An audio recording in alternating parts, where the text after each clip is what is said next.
दोस्तों, यूँ तो प्यार हर किसी को होता है। किसी का जायज़ होता है, किसी का नाजायज़ होता है। कुछ लोग प्यार में इस हद तक आगे बढ़ जाते हैं कि अपने शरीर पर दूसरे का नाम तक लिखवा लेते हैं, और फिर जब किसी कारणवश उनका ये रिश्ता ख़त्म हो जाता है, टूट जाता है, वो किसी और के साथ रिलेशन में आते हैं, तो उनका ये पुराना रिश्ता अपने शरीर पर लिखवाया हुआ दूसरे का नाम उनके लिए मुसीबत की जड़ बन जाता है। तो आज की कहानी कुछ ऐसी ही है। एक खूबसूरत और नौजवान लड़की तब अपने शरीर पर अपने पार्टनर का नाम लिखवा लेती है जब वो बहुत नादान थी, लेकिन ऊपर वाले को कुछ और ही मंजूर था। वो दूसरे के साथ रिलेशन में आती है, लेकिन दोस्तों फिर वही नाम उसके लिए परेशानी का सबब बन जाता है। वो सब कुछ छुपा लेती है, लेकिन अपने शरीर पर लिखा हुआ उस दूसरे का नाम नहीं छुपा पाती। और एक दिन जब उसके पार्टनर को पता चलता है, नए पार्टनर को पता चलता है, तो दोस्तों क्या कुछ होता है। एक बहुत ही दिल को छू लेने वाली कहानी है। आइए जानते हैं पूरी कहानी इस वीडियो में। लेकिन वीडियो में आगे बढ़ने से पहले बस वही रिक्वेस्ट, वीडियो को लाइक कर दीजिए, चैनल को भी सब्सक्राइब कर लीजिए ताकि मेरा हौसला बढ़ता रहे। दोस्तों, ये कहानी है मुंबई के अंधेरी की। एक मल्टीनेशनल कंपनी के ऑफिस में काम करने वाली एक 24 साल की लड़की, जिसका नाम निहारिका होता है। वो करीब 1.5 साल से उस कंपनी में काम कर रही थी। तभी उस कंपनी के ऑफिस में एक नया लड़का काम करने के लिए आता है, जो कि पेशे से इंजीनियर होता है। उसकी उम्र 28 साल की होती है। उसका नाम अमित होता है। अब दोस्तों, निहारिका 1.5 साल से काम कर रही थी। अमित अभी अभी आया था, लेकिन वो इंजीनियर था। जब 6 महीने बीत जाते हैं तो अमित जो है वो निहारिका के करीब आने लगता है, क्योंकि निहारिका उसे बहुत अच्छी लगती है। वो खूबसूरत थी, सीधी सादी थी। तो एक दिन वो उससे ऐसे ही हालचाल पूछता है, बोलता है, क्या हाल है मैडम। निहारिका पहली बार जब ये बात सुनती है तो चौंक जाती है। वो बोलती है कि सर, आपने मुझे बुलाया। तो अमित ने कहा कि हाँ, क्या हाल है आपके। तो बोलती है, सर मेरा हालचाल तो ठीक है, अपना सुनाइए। वो कहता है कि मेरा ठीक नहीं है। कहती है, क्या हुआ। तो वो कहता है, जब से मैंने तुम्हें देखा है बस तुम्हारे बारे में सोचता रहता हूँ, और तुम मुझे बहुत अच्छी लगती हो। निहारिका जब ये बात सुनती है तो शर्मा जाती है, लेकिन वो उसकी तारीफ ही करते जा रहा था। तुम्हारी आंखें सुंदर हैं, तुम बहुत अच्छी हो। वो कहती है, बस कीजिए सर, ज़्यादा हो रहा है। लेकिन अमित रुकता नहीं है। वो उसके पास बैठ जाता है, अपने दिल का हाल कह देना चाहता था। वो कहता है कि मैं तुमसे प्यार करने लगा हूँ। निहारिका सन्न रह जाती है। वो कहती है कि सर, आप मेरे बारे में जानते नहीं और आप इतनी बड़ी बात कर रहे हैं। तो वो कहता है, जानता तो हूँ, मैं पिछले 6 महीने से काम कर रहा हूँ। तुम्हें देख रहा हूँ, तुम किसी से बात नहीं करती हो। आजकल लड़कियां वैसे हमेशा किसी ना किसी से बिजी रहती हैं। कोई तुम्हें छोड़ने नहीं आता, कोई तुम्हें लेने नहीं आता। तुम टाइम पर आती हो, टाइम पर जाती हो। इससे ज़्यादा और मैं क्या तुम्हारे बारे में पता करूं। और कोई बात है तो तुम ही बता दो, क्या तुम्हारा किसी से अफेयर है। तो वो कहती है कि नहीं सर, ऐसी कोई बात नहीं है, मेरा किसी से अफेयर नहीं है। अमित कहता है, तो फिर बस हो गया, आज से तुम मेरी हो। लेकिन निहारिका जो है वो उसके आंखों में देखने लगती है। अमित जो है उसके हाथों पर अपना हाथ रख देता है। वो हाथ हटा लेती है और कहती है, नहीं सर, रहने दीजिए। उसके आंखों में आंसू आ जाते हैं, आंसू टपकने लगता है। अमित ने कहा, क्या हुआ, मैं कुछ ज़्यादा तो नहीं कर रहा हूँ, क्या मैं तुम्हें अच्छा नहीं लगता। वो बोलती है, नहीं सर, आपको तो कोई अच्छी लड़की मिल जाएगी, लेकिन मैं आपसे प्यार नहीं कर सकती।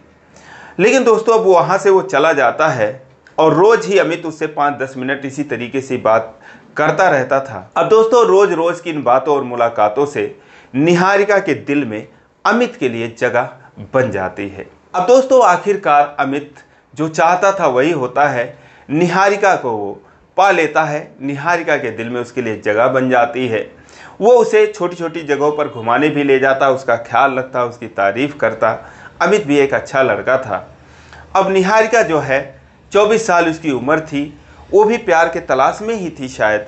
इसीलिए उसे जब अमित भी पसंद आने लगता है तो अपने घर पे उसकी एक भाभी थी, अपने भाभी से सारी बात बताती है कि भाभी, एक लड़का है, अमित नाम का है, इंजीनियर है वो, मेरे ऑफिस में काम करते हैं और मुझसे ऐसी ऐसी बातें करते हैं, मुझसे प्यार करना चाहते हैं, लेकिन मेरी ज़िंदगी का एक गहरा राज है, मैं क्या करूं? तो उसकी भाभी ने कहा कि प्यार के लिए तुम हाँ कर दो, तुम्हें शादी की ज़रूरत है, प्यार की ज़रूरत है, तुम्हारी ज़िंदगी कैसे चलेगी? तो इसीलिए अगर वो तुम्हें चाहता है तो तुम भी हाँ कर दो। निहारिका सोच में पड़ जाती है, कहती है नहीं भाभी, मेरी जो असलियत है मैं उसको बता देना चाहती हूँ, फिर वो मेरा पीछा छोड़ देगा शायद। वो कहती है नहीं, बताने की ज़रूरत नहीं है, जब तुम्हें वो बहुत प्यार करता है तो फिर कुछ मत बताओ और फिर उससे तुम भी प्यार करो। दोस्तों ऐसा ही होता है, निहारिका उससे प्यार करने लगती है। अमित जो है अपने घर पे बोल देता है कि मैंने एक लड़की को पसंद कर ली है और मैं उसी से शादी करूंगा। अमित अपने आप फैसला लेने के लिए आज़ाद था। उसके परिवार वाले ने कहा जहाँ तुम्हारी मर्जी वही तुम शादी करो, इस काबिल हो कि तुम अपना फैसला ले सकते हो, हमें कोई एतराज़ नहीं है। उसके माँ बाप, भाई बहन, जो भी परिवार के लोग थे, उन्होंने अमित को इजाज़त दे दी। और फिर दोस्तों इधर से निहारिका की भाभी ने इजाज़त दे दिया। परिवार में भी उसने अपने पति से बात कर लिया कि जो तुम्हारी बहन है निहारिका ऐसे ऐसे कह रही थी, अगर उसका घर बस जाए तो अच्छा है। तो सब लोगों ने कहा ठीक है। दोस्तों फिर दोनों में बातचीत हुई और उसके बाद आखिरकार शादी का डेट तय हो गया। दोनों की शादी भी हो गई, धूमधाम से शादी हुई। लेकिन दोस्तों जो निहारिका थी अपने हाथ पर हमेशा मेहंदी लगा कर रखती थी। जब 2-4 महीने बीत गए, अमित जो है देखता था कि वो हर हफ्ते में मेहंदी रखती थी, तो बोलता है यार तुम इतने अच्छे, तुम्हारे हाथ है, इतने गोरे, इतने सुंदर हाथ हैं, और तुम यार मेहंदी से इसे छुपा कर रखती हो, मुझे देखने भी नहीं देती हो, मेहंदी मत रखा करो। 2-3 बार वो मना कर देता है और अंत में दोस्तों जो वो छुपा रही थी वो उसके हाथों पर उजागर हो जाता है। एक दिन जब शादी के 5-6 महीने बीत जाते हैं, दोनों का सब कुछ अच्छे तरीके से चल रहा था, तभी उसके हाथ पर एक लिखा हुआ नाम जो कि अमित कुमार लिखा था वो उसे नजर आ जाता है। वो देखता है तो चौंक जाता है, कहता है ये किसका नाम है? अब इतना सुनते ही निहारिका जो थी वो चौंक जाती है, डर जाती है। वो कहती है किसी का नहीं, आप ही का तो नाम है। वो कहता है अगर मेरा नाम है तो कब लिखवाया? निहारिका कहती है कि जब आपने मुझे प्रपोज किया था तभी मैंने लिखवा लिया था। अमित ने बोला लेकिन मेरा नाम अमित है, ये अमित कुमार लिखा हुआ है। वो बोली कि मुझे पता नहीं था कि आपका नाम, मुझे लगा कि अमित कुमार होगा। वो बोला नहीं, ये मेरा नाम नहीं है, और मैंने कई बार नोटिस किया कि तुम इस नाम को छुपाने की कोशिश करती थी, सच सच बताओ ये किसका नाम है?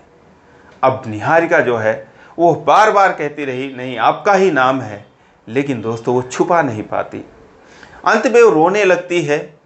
अमित समझ जाता है कि ये मेरा नाम नहीं है, और उसके बाद फिर उसका मूड पूरी रात अपसेट रहा, सो नहीं पाता है, इसी उधेड़ बुन में लगा रहा अमित कुमार किसका नाम है। उसके बाद वो चला जाता है ऑफिस और उसकी भाभी को कॉल करता है। चूँकि इसकी भाभी से इसकी जमती थी, पूछता है कि भाभी एक बात पूछ रहा हूँ, आप साफ साफ बताइएगा, क्या आप अमित कुमार को जानती हैं? अब उसकी भाभी तो पहले सन्न रह गई, लेकिन उसके बाद मुस्कुराकर खुद को संभालते हुए बोली कि भैया आपको क्यों नहीं जानते, आप ही तो हैं अमित कुमार। वो बोला नहीं भाभी, निहारिका के हाथ पर जो नाम लिखा हुआ मैं उसकी बात कर रहा हूँ, सच सच बताओ इसके पीछे की सच्चाई क्या है? तो निहारिका की भाभी कहती है भैया अच्छा होगा इसके बारे में अगर आप बड़े लोगों से पूछो, यानी कि मेरे सास ससुर से पूछो, निहारिका के भाई से पूछो। लेकिन वो कहता है नहीं भाभी, मैं किसी से बात नहीं कर सकता, मैं सिर्फ आपसे पूछना चाहता हूँ कि अमित कुमार किसका नाम है। अब वो दोस्तों असमंजस में पड़ जाती है, कहती है ठीक है मैं आपको बता रही हूँ, लेकिन आप पहले वादा करो कि आप निहारिका को कुछ कहोगे नहीं, उसे मारोगे पीटोगे नहीं, उसका दिल नहीं दुखाओगे। अगर आपको लगेगा तो आप उसको आराम से यहाँ पर भेज दोगे, अगर उसे कुछ कहोगे तो उसका दिल इतना नाजुक है कि वो बेचारी मर जाएगी। और वो बताना चाह रही थी, सब कुछ सच सच बताना चाह रही थी, लेकिन हम ही लोगों ने मना कर दिया, इसीलिए उसने नहीं बताया। तो अमित ने बोला भाभी आप कैसी बात कर रही हैं, उसके बिना तो मेरी ज़िंदगी अधूरी हो जाएगी, मैं उसे कुछ नहीं कहूँगा, आप बताइए कि कौन था वो। तो निहारिका की भाभी जो कहती हैं उसे सुनकर अमित के पैरों तले जमीन खिसक जाती है। वो कहती हैं कि जो अमित कुमार थे वो निहारिका का पहला पति था। अब इतना सुनते ही वो सन्न हो जाता है। वो कहता है भाभी, इतना बड़ा सच आप लोगों ने छुपाया, इतना बड़ा झूठ बोला और उसकी मुझसे शादी करवा दी, तो फिर उसका क्या हुआ, क्यों उसने छोड़ दिया? तो उसकी भाभी ने कहा उसने छोड़ा नहीं, कोरोना में उसकी मौत हो गई। उससे जस्ट पहले 1 साल पहले उसकी शादी हुई थी, इन दोनों की शादी हुई थी। दोनों का लव मैरिज था और प्यार प्यार में उसने नाम लिखवा लिया था और कोरोना में उसकी मौत हो गई। पिछले 2 सालों से वो अकेली रह रही है और जब ये बातें चली, इस पर चर्चा भी हुई थी कि हाथ पे अमित कुमार नाम लिखा हुआ है, तो उसने बताया कि तुम्हारा भी नाम अमित है। तो हम लोगों ने सोचा कि चलो ठीक है, जब अमित ही नाम है तो तुम समझा ले जाओगी, लेकिन कुमार के बारे में हमने सोचा नहीं था। तो भैया यही सच्चाई है, लेकिन इस सब में हमारी गलती है। वो तो सब कुछ बता देना चाहती थी, लेकिन प्लीज़ उसे मारना मत, उसे सताना मत। वो आपसे बहुत प्यार करती है, यह हम सब जानते हैं। अब दोस्तों उसके बाद अमित जो है वो फ़ोन काट देता है। अब जाहिर सी बात है कि इतनी बड़ी बात, इतनी बड़ी सच्चाई सुनने के बाद कोई भी अपसेट हो जाएगा, तो अमित भी अपसेट हो जाता है और उसके बाद वो ऑफिस से चला जाता है। और दोस्तों यकीन मानिए कि वो सही टाइम पर अपने घर पहुंचता है। अब दोनों एक फ्लैट लिए थे, उसी फ्लैट पर रहते थे।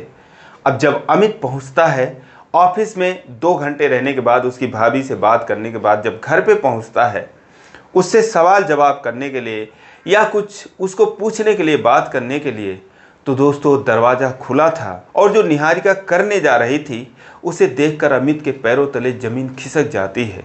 दोस्तों वो अपनी जान देने जा रही थी और साड़ी का फंदा बनाकर इसका इंतजाम कर रही थी। जब वो वहाँ पर पहुँचता है, कमरा खुला था, दरवाज़ा खुला था, तो देखता है कि साड़ी का जो फंदा था उसके हाथ में था, उसे बनाने की कोशिश कर रही थी और पास ही में एक नोट लिखकर वो छोड़ रखी थी। अमित उससे कहता है ये क्या करने जा रही हो तुम? अब दोस्तों जो नोट लिखा था वो उसने ऐसे ही छोड़ रखा था कि कोई भी आता उसके मौत के बाद तो उसे पा जाता। जाहिर सी बात है, तो पहले अमित वही उठाता है और फिर जब उसके पढ़ने लगता है, उसमें निहारिका ने लिखा था कि मुझे माफ़ कर देना, मैं आपसे बहुत प्यार करती हूँ, लेकिन मेरी सच्चाई ये है। सारा कुछ अपनी शादी के बारे में उसने लिख रखा था और उसने कहा कि मैं आपको बताना चाहती थी, लेकिन मैं आपसे चूँकि बहुत प्यार करती थी, आपको खोने के डर से मैंने आपको बताया नहीं। लेकिन अब ये सच्चाई जानने के बाद, आपको पता लगने के बाद मैं आपसे नज़र नहीं मिला पाती और जीते जी मैं अपने मुंह से आपको बता भी नहीं पाती। इसीलिए मैंने सारा कुछ लिख दिया है, मुझे माफ़ करना, मैं आपसे बहुत प्यार करती हूँ। दोस्तों इतना पढ़ने के बाद जो अमित था उसकी आंखों में आंसू आ जाते हैं। वो अपनी बाहें फैला देता है और कहता है कि ऐसा कैसे तुमने समझ लिया कि मैं तुम्हारे बाद जिंदा रह पाता? आ जाओ, मेरे गले से लग जाओ, मुझे कोई दिक्कत नहीं है। अगर तुम पहले ही बता देती तो भी मैं तुम्हें एक्सेप्ट कर लेता, क्योंकि मैं तुम्हें तुमसे ज़्यादा प्यार करता हूँ। दोस्तों इतना सुनते ही जो निहारिका थी वो आकर उसके गले से लग जाती है, उसके सीने से लिपट कर फूट फूट कर रोने लगती है। दोस्तों उसे अमित चुप कराता है और आज 1 साल हो गए।